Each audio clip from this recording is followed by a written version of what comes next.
আল্লাহর ফাইনাল পরীক্ষার নাম, তার নাম কবর। সিদ্ধ ডিম করে কেউ পাঠাবে না, পাশে কেউ থাকবে না। আতাহুমুল মালাকায়ানি ফাকালানি মান রাব্বুকা মা দীনুকা মান নাবিয়ুকা। আল্লাহু আকবার। রাসূলুল্লাহ বলেছেন একজন মারা যাবার পর তার কবরে দুইজন ফেরেশতা আসে। কজন? দুইজন। মালাকানি, দুইজন। ফাকালানি, তারা দুজন যৌথ কণ্ঠে বলে মান রাব্বুকা, তোমার রবকে বলো। কে? আল্লাহ। মা দীনুকা, দিন কি বলো। মান নাবিয়ুকা, নবীকে বলো। ফাইনাল পরীক্ষাটার জায়গার নাম কোথায়? কবর। পাখা নাই, লাইটের অন্ধকারে পরীক্ষা চলবে। ডিম সিদ্ধ খেয়ে যাওয়ার ব্যবস্থা নাই, আছে? পাশে কেউ থাকবে না, থাকবে? কেউ থাকবে না। এই পরীক্ষা যদি আপনি পাস করে যান তাহলে আল্লাহর জান্নাত পর্যন্ত আপনি পৌঁছে যাবেন ইনশাআল্লাহ। পরীক্ষার জন্য প্রস্তুতি নেব ইনশাআল্লাহ, ইনশাআল্লাহ। লিয়াবলুয়াকুম আইয়ুকুম আহসানু আমালা ওয়া হুয়াল আজিজুল গফুর।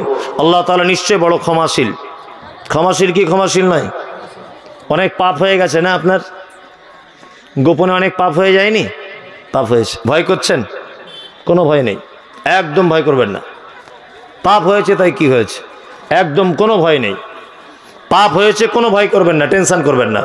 রাতের বেলা উঠুন, 12টার দিকে সবাই যখন ঘুমিয়ে থাকবে, উঠে আল্লাহকে বলুন যে আল্লাহ, পাপ করেছি, তুমি আমায় ক্ষমা করে দাও।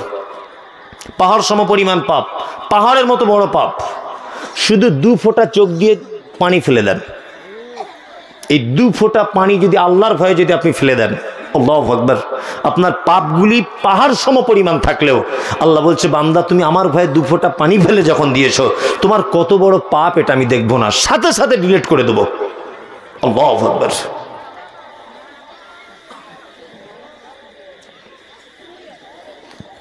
কাবিরা গুনাহ করবেন না, তওবা করবেন। সাগীরা গুনাহগুলি ওযু করার সময় ক্ষমা হয়ে যাবে ইনশাআল্লাহ। শিরক করবেন না, এটা মারাত্মক বড় পাপ। এই পাপে জড়িত হবেন না। যদি কেউ হয়েই যান একান্তভাবে, তাহলে আল্লাহ তাআলার কাছে ক্ষমা চেয়ে নেবেন। ভুল বাসন্ত যদি হয়ে যায় আল্লাহ ক্ষমা করে দেবে ইনশাআল্লাহুল আজিজ, ইনশাআল্লাহ, ইনশাআল্লাহ। আল্লাহ তাআলা তারপরে বলছেন আল্লাযী খালাকাল মাউতা ওয়াল হায়াতা লিয়াবলুয়াকুম আইয়ুকুম আহসানু আমালা ওয়া হুয়াল আজিজুল গফুর।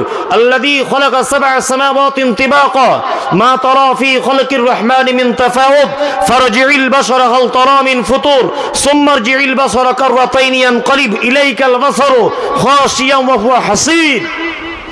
আল্লাহ তাআলা বলছেন এই 7 তবক আসমানকে আমি একতলা 2 তলা এরকম ভাবে বানিয়েছি। কি বলছে বুঝতে পারছেন? আল্লাহ বলছে আসমানের সৃষ্টিতে আমার কোন রকমের ত্রুটি দেখতে পাও? আচ্ছা, আল্লাহ সৃষ্টিতে কোনো ভুল আছে? কথা বলুন, হক বুঝে বলুন। আল্লাহ সৃষ্টিতে ভুল আছে? নাই। তা কিছু ছেলে আছে না ট্রেনে ভিক্ষা করে, হাতগুলো মাটিতে দিয়ে চলে, চলে না? কারো একটা হাত এরকম বেঁকা আছে না নেই? কারো 2টো পা এইখান থেকে নেই, সরু আছে না নেই? এরা কি অপরাধ করেছে? এরা অপরাধ কি করেছে? হ্যাঁ, মায়ের পেট থেকে কেউ অন্ধ হয় কি হয় না? কেউ মায়ের পেট থেকে বোবা হয় কি হয় না? তা আল্লাহ তাআলা সৃষ্টিতে আপনি বলছেন ভুল নেই, কোরআনও বলছে ভুল নেই। কোরআন মাজিদ কি বলছে? ভুল নেই, আছে নেই? তা আপনি এটা ঈমান রাখেন কি রাখেন না যে সৃষ্টিতে ভুল নেই? ঈমান আছে তো? আছে। কিন্তু বাস্তবতা একটু কঠিন, কঠিন নয়, অনেক কঠিন। তবে হ্যাঁ, ঘটনা হচ্ছে এই যে দেখবেন যার পরীক্ষা যত কঠিন হয় তার ফলাফল তত মজার হয়, হয় না? মাধ্যমিক পরীক্ষা করেছে, টোটো চালায়। কেউ আবার ডাক্তারি পাস করেছে, বসলেই চেয়ারে 800 টাকা ফি। তার মানে কি, যার পড়াশুনো যত কঠিন, যার পরীক্ষা যত কঠিন, তার ইনকাম তত বেশি। তা পৃথিবীতে যার পরীক্ষা যত কঠিন তার ফল তত বেশি, জান্নাত। 1 2 আপনার বেটাকে বিকলাঙ্গ এই কারণে করা হলো যে বাপকে আল্লাহ পরীক্ষায় ফেলে দিল যে দেখি তুমি কত ধৈর্যশীল। কি বলছি বুঝতে পারছেন না? 1 2 আচ্ছা, ক্লাস 8 এর যে প্রশ্ন হয় মাধ্যমিকে একই প্রশ্ন হয়, ক্লাস 7 এর যে প্রশ্ন হয় 6 এর হয়, হয় না।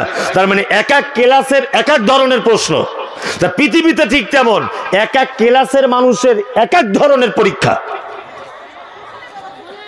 নবীদের সম্মান বেশি না কম? বেশি।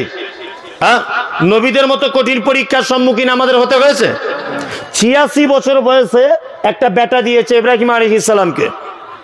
ইব্রাহিম আলাইহিস সালাম তখন বলছেন ইন্নী আরা ফিল মানামি আন্নী আযবাহুকা ফানজুর মাযা তারা।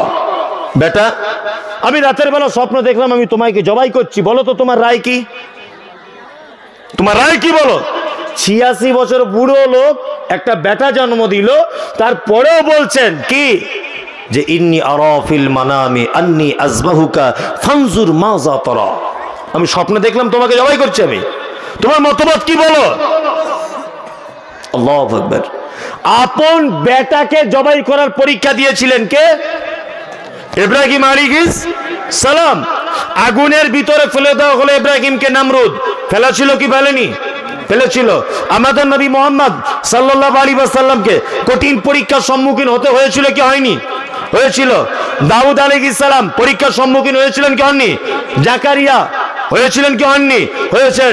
সারা পৃথিবীর নবীদেরকে সবথেকে বেশি কঠিন পরীক্ষার সম্মুখীন হতে হয়েছিল। হয়েছিল কি হয়নি? তাদের মর্যাদা আমাদের থেকে বেশি না কম? বেশি। তার মানে যার মর্যাদাও বেশি তার পরীক্ষাও বেশি। খোঁড়া কানা কুঁজো বিকলাঙ্গ ওর বাপের মর্যাদা কিয়ামতের মাঠে অনেক বেশি। কি বলছি বুঝতে পারছেন না? অনেক মর্যাদা বেশি। যাই হোক, মানে মানুষ ইতস্তবোধ করছে। এখন যতই বক্তব্য দেওয়া হোক মানুষ শুনবে না। এটা মসজিদের উন্নতি কল্পে জলসা, তাই তো? ও কবরস্থানের মানে পৃথিবীর শেষ জায়গা যেখানে আপনার বাড়ি তৈরি হবে, কবরস্থান। আল্লাহু আকবার। আল্লাহ তুমি আমাদের সকলকে এই ব্যাপারে দানের কবুল করে নাও, আমিন আমিন। যারা দিয়েছেন তারা আলহামদুলিল্লাহ, আর যারা দিতে পারেননি আপনাদের কাছে বিনীত অনুরোধ যে আপনারা, আমি মমতাজুল ইসলাম, আপনারা আমাকে সোশ্যাল মিডিয়াতে দেখেন এবং চেনেন, অবশ্যই আপনারা আমার হাতে কিছু, কোথায় বহের বয়া, একজন 500 টাকা দিলেন, আলহামদুলিল্লাহ। একজন ভাই 500 টাকা দিলেন, আর একজন ভাই দিলেন 500। চলেই যদি যান অন্তত পক্ষে কিছু দিয়ে যান।